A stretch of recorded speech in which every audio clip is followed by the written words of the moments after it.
I looked like I had it all. I had the Mercedes, the sports car, and I had the nice house, and I had all the St. John clothes, and everything looked great. The oldest of 5 children, Vicki Brown spent most of her life believing acceptance came through perfection. I had the perfect wedding, the perfect husband, the perfect family. Everyone would say, "We want what you have." Vicki's enviable life included running her own aerospace company and closing million-dollar deals. But slowly, Vicki started losing her grip on her perfect world. Her marriage was falling apart and she felt like a failure.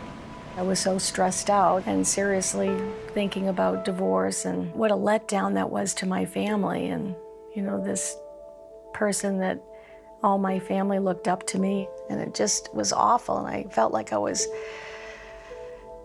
drowning. I couldn't breathe.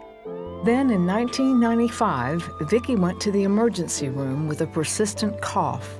The doctor finally came in and said, "You have a mass about the size of a grapefruit in your chest, and you need to go see an oncologist right away."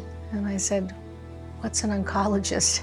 Cancer specialist Dr. Douglas Blaney confirmed that it was indeed cancerous. Vicki had a mediastinal B-cell lymphoma.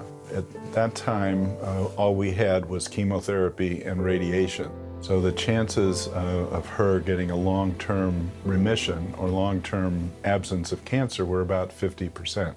I just couldn't believe it. I didn't accept it. I was so depressed, and it was just an awful, awful place to be, and it just was like one more thing that I had no control over. Once a week, Vicki endured 5 hours of chemotherapy. And at first I tried to be as positive. The doctor said, you have to fight this, but over time, the chemo got the best of me. By December, I really just wanted to end the treatment. Vicki couldn't function at work and eventually dropped down to 100 pounds. It was just like, what did I do to get here? Vicki grew up in church, but never turned to God for help. She didn't see how even He could fix someone so broken or love someone so imperfect. Then just before Christmas, she was hospitalized with spinal meningitis and double pneumonia. I was done with life. There wasn't anything I had to offer. I was so depressed. Maybe things would be better if I just wasn't here. All the problems, they would all go away, and maybe I was the problem.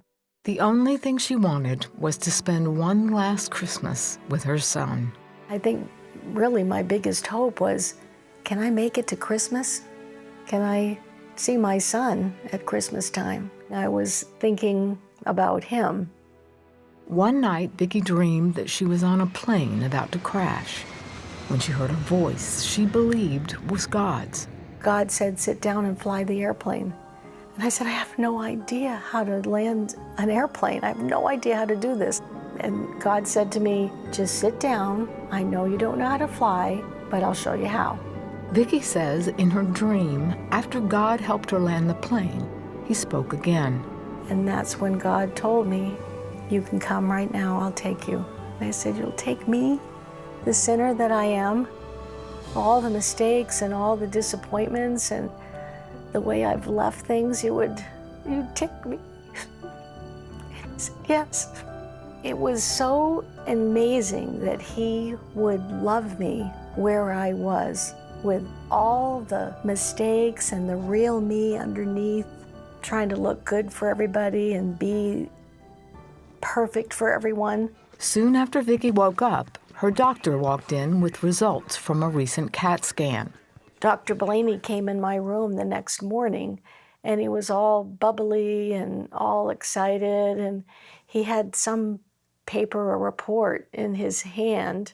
He said, "Your mass is gone. Your mass is gone." I didn't really get the importance that he was saying that my cancer was gone. For the first time in her life, Vicki accepted that God could love her and was ready to start her new life with Jesus. But to really accept His love, to really not hope or maybe, but that He really would take me right then, that he would accept me, and was so happy to do so. It was just unbelievable. By Christmas, Vicky was well enough to go home. The gift was that I came home, and it was just full of joy. The pneumonia and spinal meningitis ran their course, and Vicky completed the chemo. This Christmas, she celebrates 20 years cancer-free. But most important, she's traded in her perfect life for a perfect love. The biggest change in me after cancer was that I knew I was loved. I knew that I was forgiven. I wanted to live. I wanted to learn. I wanted to love. Cancer was the best thing that ever happened to me because it brought me back to God. And there's no words or joy or contract, or there's nothing that compares to that.